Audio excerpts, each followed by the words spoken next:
I've shown you biopotentials, I showed you EKG. I tried to convince you that there's a problem here, that the signal doesn't look right, right? And in order to make it look right, you're going to have to use something called a filter, all right? And what I need to do now is I need to take 2 steps back and explain to you this concept of how all things are made out of sinusoids, which is a very strange idea. And once you have this idea, this will be the last building block that you need, that we will then take that building block and go back to biopotentials and EKGs and develop appropriate filters. But that's not going to make sense if you don't understand this. All right, so we need to talk about this. And the idea itself is very simple. And I think crazy that it's true. The idea is that any signal at all, even something like a square wave, can be built out of sinusoids. In this case, what they're doing is they're taking 1, 2, 3, 4, 5, 6, right? They're taking 6 sinusoids, right? And they're adding them together. And the thing that emerges when you add it up looks a bit like a square wave. Another way to look at that would be sort of the picture here. The red is one sinusoid, and then each color is you've added additional sinusoids on top of it, right? So you started with one big wiggle, and then that wiggle had some wiggles on top of it, and then that wiggle had wiggles on top of it. And as you add more and more wiggles, all right, more and more sinusoids, you start to get closer and closer to approximating a square wave. And in fact, if you added enough sine waves, it would look just like a square wave. So I'd like to start with a square wave because a square wave is, for me, the least like a sinusoid, right? I mean, I would never think that you could make a square out of a sinusoid, but it's true. And it turns out that there's a recipe for it, right? And so what you're seeing there in the top left is the time domain representation of a square wave. That's just normally what we think about a square wave going up and down. And what you're looking at the right, forget frequency domain for right away, is you're looking at a recipe. You're looking for a recipe of sinusoids. And this is what the recipe says. Take one sinusoid, which has the same frequency as the square wave, then take another sinusoid that has 3 times that frequency, but a little smaller. Then take another sinusoid that has 5 times that frequency and add those up. And that's in fact what was shown here. You'll see that these sinusoids here, they're not random sinusoids. They're very specific sinusoids. They have very specific frequencies. Okay, this is the time of the signal. And they have very specific amplitudes. And here are the amplitudes plotted here. And if you combine these specific sinusoids in this specific way, you make a square wave. But if you look at other waves, like a triangle wave or a sawtooth wave, and you want to make them out of sinusoids, it's a different recipe. For example, here you would use one of these, and one of these, and one of these, and one of these. So these here are the sinusoid ingredients that you need to add up in order to make the signal. The sinusoid ingredients are expressed in terms of the frequency of the signal. So let's say the square wave was at 1 hertz, then this is 1 hertz, right? So start with 1 hertz of this, and in the case of the square wave, give me a 3 hertz and a 5 hertz. So when we talk about the recipes of the sinusoids that we put together, right, we talk about the frequency of the sinusoids. I want a 13 hertz and a 14 hertz and a 12.5 hertz. And we talk about the size of the sinusoids. I want a 1 volt and a 3 volt. And this is a nice way to illustrate it, but it's a lot to write. And so a much more compact way, right, is to simply say this frequency with this much amplitude, plus this frequency with this much amplitude. So do you understand that this is simply a recipe of adding sinusoids? Should I say that again? And so when people talk about frequency domain, which is a complicated word, and engineers like complicated words, right? When I'm saying you just add the sinusoids, I don't mean that like this is a simplification. That's what it is. This is a correct representation. Give me one of these, some of this, and some of that. Okay? And so they will talk about this as the frequency domain, because when we give the ingredients of the sinusoids, we index them by their frequency. That's why it's called frequency domain. And so one idea is that, well, each mixture will give you something else, right? And what, I'm not so surprised that every mixture will give you something else. What I am surprised about is that every single signal can be decomposed into this recipe. There is nothing you could draw, right, that cannot be decomposed into a bunch of sinusoids. And then, now, this is a good example. If I give you a sinusoid, and I ask you what it is in the frequency domain, by which I mean adding up sinusoids, this is what it looks like. Get it?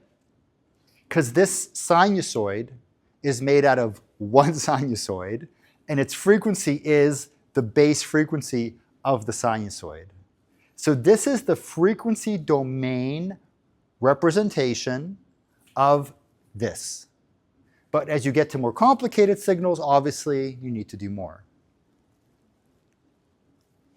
Here's an EKG. Surely that is not made of sinusoids, but it is. This is the frequency domain representation of it. Now, how would you read this? For each frequency, there is an associated size of that sinusoid. All right? Now, you're saying, well, but it looks like a continuous line, because they've connected those points, right? Sometimes this is like a dot, dot, dot, dot, dot, right? But instead of showing you like tons and tons and tons of dots, they're connecting it by a line, right? But you can simply read it as, for 30 hertz, I want this size sinusoid. For 20 hertz, I need this size sinusoids, and that size, and that size. And you add them all up. And if you did this, if you actually took all these sinusoids, right, according to this recipe, right, and each one has a size, right, and you were to add it up, like sum it up, that would pop out. There is no signal that cannot be decomposed. Now, sometimes when it's a more complicated signal, people will talk about Fourier transform. Sometimes when there's recipes like this, people will talk about Fourier series. It doesn't matter. The essential idea is that everything is sinusoids. And it's a very strange idea. All right? Your favorite song is a bunch of sinusoids. Okay? Isn't that interesting? I mean, that's actually true, right? It's all sinusoids being added together. Does that make sense? And if you believe that, now you start to understand why if you can manipulate sinusoids, you could do everything else.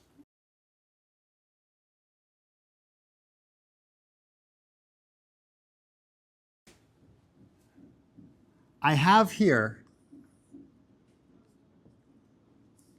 my voltage EKG.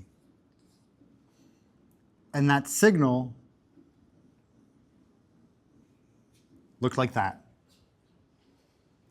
And this here, to be clear, is time. This is the representation of this in the frequency domain. And at this point, there's no reason for this. You're saying this is more complicated. This is more complicated. There is no reason for this at this point to be useful. In addition to VAKG, I have what I call my V noise. And I'm going to put the V noise as, I'm not sure. What I'm doing is I'm drawing very fast wiggles. Okay? This is once again in time. And it turns out that the voltage that I actually measure is the sum of these, right? So it looks like this. If I were to sum these together, I would get,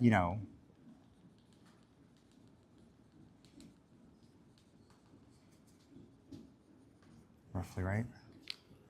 I have here the signal, I have here the noise, and then I added them together. This is also time to produce this. And so this here is what you have to work with. Don't worry about the picture, right? Draw your own squiggle. It doesn't matter, right? The problem is, and I say, okay, well, I don't want this. I want this. Remove this. Extract it. And you have no idea how to do it. You're looking at this on your screen, and you have no idea how to do this. And then I tell you something. I say, you know what? This is also a sinusoid. It is that you say? I say, it is a sinusoid. It's actually made out of a sinusoid. And let me put that sinusoid right here, right? So this was our EKG right here, right?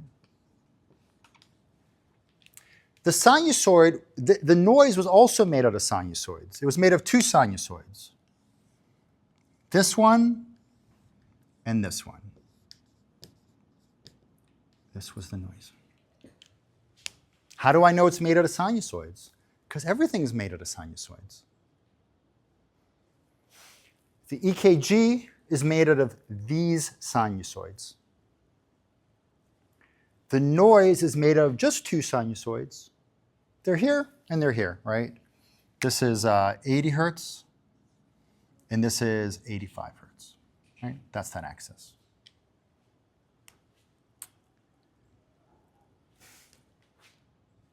I mean, there's a lot going on here, right? Let me put the time domain in its own square.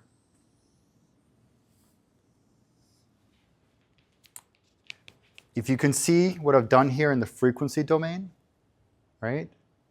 Something becomes very clear. Wait a second. The sinusoids that make up the EKG all hang out here, right? There's like a 10 hertz and a 20 hertz and a 30 hertz, but there's no 60s or 70 hertzes. To build the sinusoid, I don't use 60s or 70s. If I were to only look at the noise by itself, it's made out of two sinusoids, an 80 and an 85. So when you're looking at it at the frequency domain, there's a clear separation, isn't there? But when you look at it in the time domain, you don't know what's going on. You don't know what's going on, and you don't know what to do about it. This is why we go to the frequency domain. Not because we want to, okay? All right, not because we want to, because it's really useful. If you're working for Medtronic, and this is your device, and it's producing this, and you're saying, I can't show this to the doctor. And the guy says, well, just remove the noise from this. You're like, how would you, there's no even way to start approaching that problem in the time domain. How can you look at this and know what to do? But in the frequency domain, you see that the EKG is made out of these parts. So this is the signal. And here is the noise. Oh. So the noise is made out of some high frequency sinusoids. You see the setup here? The noise is made out of high frequency sinusoids. The signal is made out of low frequency sinusoids. What if I had a box and I would feed into that box the V measure, which includes the VEKG and the V noise. And the only thing that would come out of that box is the VEKG.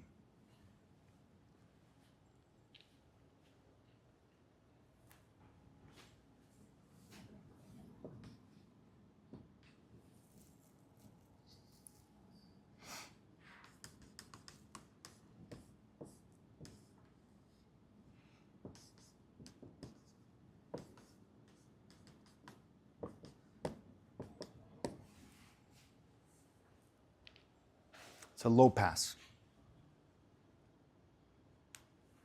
It is a shockingly simple circuit.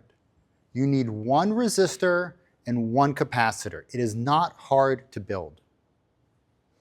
Yet what is amazing is that if this garbage shows up on the input, the output is that. It's amazing. This is so complicated. There is so much going on here. There is so much going on here. There is so much going on here. And yet a lowly resistor and a capacitor, right? How smart is a resistor? How smart is a capacitor? Right? I don't think they're very smart, right? And yet that can achieve it. And in fact, this circuit has a name, right? We talk about it. It's called a low pass. And every low pass, right? We talked about it last time. You can rewatch the video. Every low pass has just one thing you need to know about it, which is its cutoff, right? Every low pass just has a cutoff. Just, that's what you need to know about it. What cutoff would you use for this low pass? 50. Maybe right here. I'll design the cutoff. So what I need you, and I know today was a lot, I would say that. We will go back and we will review all this again. What I'm trying to do today is I'm trying to motivate you. I'm trying to excite you to care about low pass, high pass. I want you to watch those rewatch those videos or whatever else to get comfortable with it, but rewatch it actually caring about it, okay? Because you realize that once you know how to put these resistors and capacitors together, you can start doing amazing things with very little work. With very little work. Does that make sense? Yeah. The 80 and 85, are those for the sake of example, or are those the actual values? Made up. Thank you for clarifying. They're not that. They could have been here. They could have been here. I mean, they could have been here. Now you're saying, well, what if they were here? So we're going to deal with all those issues. But frequency domain is not something that you can say, I want to do biomedical instrumentation, but that's like not going to be my area of strength. I'm just going to gloss over it. You can't. It's too good. And once we get used to it, it's not even going to be that hard. It's not hard. It's not hard. It's like one resistor, one capacitor. It's not that, it couldn't be much simpler, right? It could be two resistors, it could be one resistor. But other than that, it couldn't be much simpler than this. And yet the power of it is amazing, but it won't work if you can't think about frequency, all right? All right, and then one last thing. What I talked about last time was how to convert this to a number, but specifically to a picture. The picture that this is associated with looks like this, where there's frequency and there's a number C here, and it looks like this.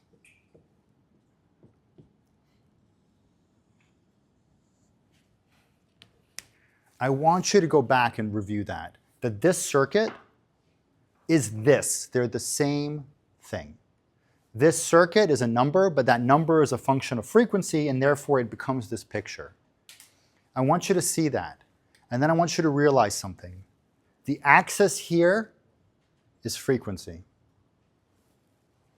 And the axis here, right, is frequency. Something is happening. Something is happening in frequency, right? Where we're thinking about signals and frequency, we're thinking about circuits and frequency, and then we're mashing them together. And that's the big idea I will get you guys comfortable with. It's such a, and like everything, you know, some things are complicated and then you get them and then they're not, right? It's like that.